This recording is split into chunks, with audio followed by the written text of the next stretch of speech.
ঝিনাইদহের 3 ফসলি জমি রক্ষায় মানববন্ধন। ঝিনাইদহের 3 ফসলি জমি রক্ষায় মানববন্ধন করেছে এলাকাবাসী।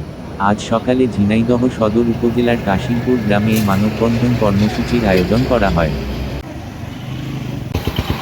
এতে ব্যানার ফেস্টুন নিয়ে ওই এলাকার কৃষক, শ্রমিক, দিনমজুর, শিক্ষার্থীসহ নানা শ্রেণী পেশার মানুষ অংশ নেয়।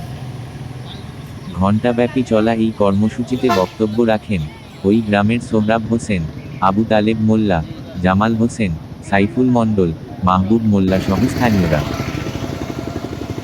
সে সময় বক্তারা অভিযোগ করে বলেন, আমরা জীবন ও জীবিকার যে আমরা কর্ম করে খাই তার উপর নানা দেশে একদল যারা হলো আমাদের মাটি ও ফসল নষ্ট করে তারা এখানে অটো রাইস মিল করতেছে, যা আমাদের এখানে বসত বাড়ি রয়েছে, 3 ফসলি জমি রয়েছে এবং 3-4টা স্কুল রয়েছে, মাদ্রাসা রয়েছে, মসজিদ রয়েছে।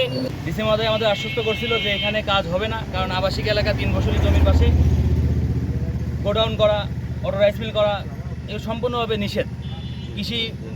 কৃষি 3 ফসলি জমি, এখানে যে যতটুকু জমি আছে সবটুকু 3 ফসলি জমি, এমনকি 200 ফুটের ভিতরে রয়েছে বসত বাড়ি, 180 ফুটের ভিতরে রয়েছে 3টা ব্যারাক স্কুল।